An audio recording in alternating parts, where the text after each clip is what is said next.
اعوذ باللہ من الشیطان الرجیم بسم اللہ الرحمن الرحیم ان اللہ وملائکتہ یصلون علی النبی یا ایہا الذین آمنوا صلوا علیہ وسلموا تسلیما الصلاۃ والسلام علیک یا سیدی یا رسول اللہ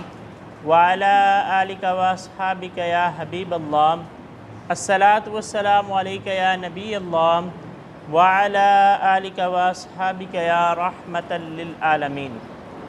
اللہ رب العزت کی حمد و ثنا اور آقا علیہ الصلوۃ والسلام کی بارگاہ میں گلہۂ عقیدت پیش کرنے کے بعد نہایت ہی معزز و محترم سامعین حضرات، سورہ البقرہ آیت نمبر 127 کا آغاز ہو رہا ہے۔ اللہ رب العزت نے ارشاد فرمایا وَإِذْ يَرْفَعُ،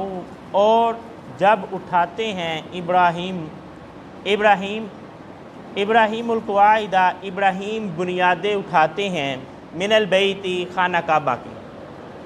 اللہ رب العزت نے فرمایا کہ جب حضرت ابراہیم علیہ السلام خانہ کعبہ کی بنیادوں کو اٹھاتے ہیں اسماعیل اور اسماعیل علیہ السلام، تو خانہ کعبہ کی تعمیر جو ہے حضرت ابراہیم علیہ السلام اور ان کے بیٹے حضرت اسماعیل علیہ السلام نے مل کر کی۔ حضرت اسماعیل علیہ السلام پتھر ڈھونڈ کر لاتے اور حضرت ابراہیم علیہ السلام ان پتھروں کو جوڑ کر کعبہ کی دیواروں کو جو ہے وہ بلند کرتے ہیں اور ساتھ دعائیں کرتے ہیں۔ یعنی صرف یہ نہیں ہے کہ وہ تعمیر کا کام کر رہے ہیں، بلکہ اس تعمیر کے کام کے ساتھ ساتھ حضرت ابراہیم علیہ السلام اور اسماعیل علیہ السلام دعائیں کرتے تھے۔ ربنا تقبل منا، دعا کرتے ہیں اللہ ہم سے قبول فرما لے، انک انت السمیع العلیم، بے شک تو سننے والا جاننے والا ہے۔ ابراہیم علیہ السلام نے مختلف دعائیں کی اور ساتھ ساتھ یہ کہ ہم نے یہ جو کاوش کی تیرے گھر کو بنانے کی، اس کاوش کو بھی قبول فرما۔ تو اس میں ایک درس یہ بھی ملتا ہے کہ انسان جب کوئی نیک عمل کرے تو اس کو چاہیے کہ نیکی کے ساتھ ساتھ یہ خوف بھی رکھے کہیں یہ قبول ہی نہ ہو، یعنی اللہ کی بارگاہ میں یہ دعا بھی کرتا رہے یا اللہ یہ میں نے نیکی کا کام کیا ہے تو اس کو اپنی بارگاہ میں قبول فرما۔ چہ جائے کہ بندے کے دل کے اندر جو ہے وہ غرور پیدا ہو جائے کہ میں بڑا نیک آدمی ہوں، میں یہ نیکی کا کام کرتا ہوں، اس کی بجائے جب بھی کوئی نیکی کا کام اللہ کسی سے لے لے، میں یہ سمجھتا ہوں کہ یہ نیکی کرنا یا کوئی ذمہ داری اٹھانا یہ بندہ نہیں اٹھاتا، یہ کوئی قابلیت کی بات نہیں ہوتی، یہ قبولیت کی بات ہوتی ہے۔ آپ نے دیکھا ہوگا معاشرے کے اندر بہت سے ایسے لوگ ہوتے ہیں کہ جو کوئی مذہبی کام بڑے جنون کے ساتھ کر رہے ہوتے ہیں، حالانکہ ان کا ذہن اس طرح کا ہوتا نہیں ہے، یعنی عام روٹین میں وہ کوئی مذہبی بندہ نہیں ہے، لیکن کسی ایک کام میں اللہ نے اس کی ڈیوٹی لگا دی ہوتی ہے اور وہ بڑے جنون کے ساتھ اس کام کو جو ہے وہ سر انجام دیتا ہے۔ اور میں یہ سمجھتا ہوں کہ یہ اللہ کی توفیق ہے کہ آپ دیکھیں حفظ آباد کے اندر ہزاروں علماء ہیں، مطلب اب ہزاروں کی تعداد میں موجود ہیں، لیکن اس وقت میرا خیال ہے شاید حفظ آباد کے اندر صرف یہ ایک مسجد ہے جہاں پہ درس قرآن ہو رہا ہے۔ تو یہ ہماری کوئی خوبی نہیں ہے، یہ اللہ نے یہ ڈیوٹی لگا دی ہے، اللہ نے قبول فرما لیا ہے۔ ہمارے ایک دوست تھے وہ کہا کرتے تھے کہ یہ جو پرندے آئے جب اللہ تعالیٰ نے ابراہہ کے لشکر کو تباہ کیا، پرندوں کے ذریعے انہوں نے چھوٹے چھوٹے پتھر مارے تو وہ لشکر تباہ ہو گیا۔ ان پرندوں کے اندر خوبی کیا تھی؟ ان کے اندر کوئی خوبی نہیں تھی، بس اللہ نے ان کو قبول فرما لیا تھا، اللہ نے ان کی یہ ڈیوٹی لگائی تو انہوں نے اس لشکر کو تباہ کر دیا۔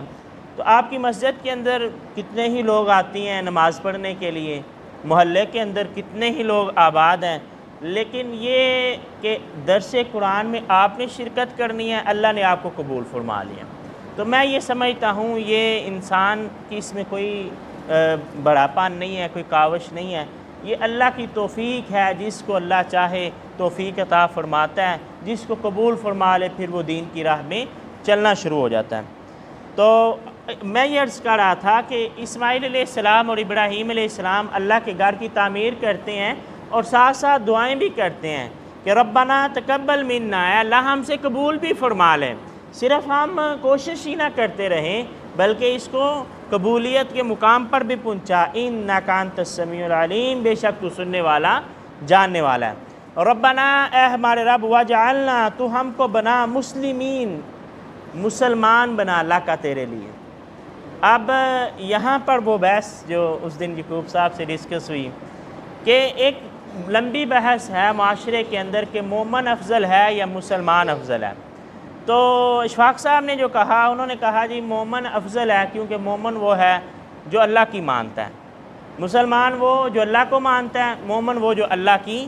مانتا ہے۔ لیکن یہاں دیکھیں حضرت ابراہیم علیہ السلام اور اسماعیل علیہ السلام اللہ کی بارگاہ میں مومنوں نے کی دعا نہیں کر رہے، وہ کہہ رہے ہیں ربنا واجعلنا مسلمین لکا، یا اللہ ہمیں مسلمان بنا۔ مسلمین کا مطلب ہے اطاعت کرنے والا، فرما بردار، یعنی وہی معنی ہوگا کہ جو تیری ماننے والے ہوں۔ یہاں خیر مفسرین اکرام نے ایک اور نقطہ بیان کیا، انہوں نے کہا کہ حضرت ابراہیم علیہ السلام اور اسماعیل علیہ السلام تو پہلے ہی مسلمان تھے، اب پھر کیوں جو ہے وہ دعا کر رہے ہیں کہ یا اللہ ہمیں وہ مسلمان بنا؟ تو مفسرین اکرام نے کہا کہ جو اطاعت ہے اس کے درجے ہوتے ہیں۔ ایک بندہ ہے وہ ایمان لے آیا، عمل صالح نہیں کرتا، اب پہلے درجے کی اطاعت اس نے کی ہے، ایمان لے آیا، لیکن دوسرے درجے کی اطاعت میں وہ داخل نہیں ہوا۔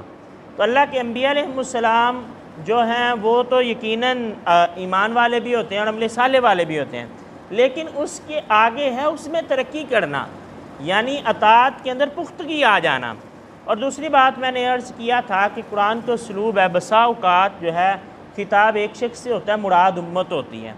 تو یہاں بھی امت کو درس ہو رہا ہے کہ اللہ کی بارگاہ میں یہ دعا کیا کرو یا اللہ ہمیں اپنی اطاعت کرنے والا بنا دے۔ اگر تو ایمان والا ہے، عمل صالح کرنے والا ہے، تو اس کے لیے اس دعا کا معنی یہ ہوگا کہ یا اللہ مجھے عمل صالح پر استقامت عطا فرما، کیونکہ استقامت کا مل جانا یہ بڑی بات ہوتی ہے۔ ہم نے آپ نے زندگی میں مشاہدے کیے ہوں گے اپنی ذات پر بھی اور ماحول میں بھی، بسا اوقات ایسا ہوتا ہے کہ انسان کا دل بڑا نرم ہو جاتا ہے، آنکھوں میں آنسو آ جاتے ہیں اور دل کرتا ہے بندہ بڑی عبادت کرے، بڑا قرآن پڑھے، بڑی زیادہ نوافل پڑھیں، اور بسا اوقات اس طرح کا ہوتا ہے کہ انسان جو ہے وہ فرض نماز سے بھی جاتا ہے۔ زندگی کے مختلف فیزز ہوتے ہیں نا، آپ اپنی زندگی کو دیکھیں، ہو سکتا ہے زندگی میں کبھی ایسی کیفیت ہو کہ آپ صبح تہجد کے وقت اٹھتے ہیں اور تہجد کی نماز پڑھتے ہوں، اور شاید آپ یہ کیفیت ہو کہ فرض نماز جو ہے وہ بھی پوری کرنے میں دقت ہو، مشکل کے ساتھ مسجد میں آنا پڑے، یا کوئی بندہ ایسا ہو سکتا ہے ساری زندگی اس نے گناہوں میں گزاری ہو، اب اس کا دین کی طرف رجحان بن گیا اور اس کی زندگی ایسی تبدیل ہوئی ہو کہ اب وہ کوئی بھی ایسا کام جو شریعت سے مخالفت کرتا ہو وہ اس کی طرف نہ جاتا ہوں۔ تو یہ بدلتا رہتا ہے، اس لیے بلکہ اللہ کے رسول صلی اللہ علیہ وسلم اللہ کی بارگاہ میں دعا کرتے رہتے تھے، اے دلوں کو بدلنے والے، الٹ پلٹ کرنے والے، میرے دل کو ہدایت پر ثابت رکھنا۔ اللہ کے رسول صلی اللہ علیہ وآلہ وسلم نے فرمایا کہ انسان کا جو دل ہوتا ہے وہ اللہ کی دو پوڑوں کے درمیان ہے، انگلی کے جو دو پوڑے ہیں ان کے درمیان ہے، اللہ اس کو الٹتا پلٹتا رہتا ہے۔ اسی وجہ سے بندے کی کیفیات مختلف ہوتی ہیں۔